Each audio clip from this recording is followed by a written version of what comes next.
Hello everyone, কেমন আছো সবাই? আশা করছি ভালো আছো। তো আমি রাখি আর তোমরা দেখছো রাখি ব্যানার্জি শর্টস। আমার একটা মিনি ব্লগে তোমাদেরকে অনেক অনেক ওয়েলকাম। তো তোমরা তো জানোই যে আমরা এসেছি মামা বাড়ি এসে কোথায় কোথায় ঘুরতে গিয়েছিলাম সবটাই তোমাদের সাথে শেয়ার করেছি। আগের পার্টগুলো না দেখে থাকলে অবশ্যই দেখে এসো। তো এখানে ভাইদের সাথে চলে এসেছি একটু ঘুরতে। সত্যি এখানে এসে তো প্রচুর ভালো লাগছিল। এখানে সুন্দর সুন্দর ছবিও তুলেছি ভাইয়ের ফোনে।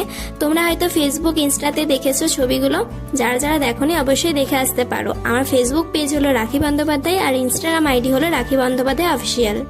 তোমরা চাইলে ফলো করতে পারো। তো এই ড্রেসটা তো আমাকে মা দিয়েছে আমার জন্মদিনে, তোমরা হয়তো দেখেছো গিফট আনবক্সিং এর ভিডিওতে। এই ড্রেসটা পরে আমায় কেমন লাগছে অবশ্যই কিন্তু কমেন্টে জানিও। আমার তো ভীষণ ভালো লাগছিল, সত্যি খুব সুন্দর এই ড্রেসটা। তারপরে বেশ কিছুক্ষণ ছবি তুললাম, ভাই এখানে আমার ছবি তুলে দিচ্ছে আর দিদি ওই দিক থেকে ভিডিও করে নিয়েছে। তো যাই হোক, এখানে এসে খুবই ভালো লাগলো। তো আজকের ভিডিওটা এতটাই। তো চলো।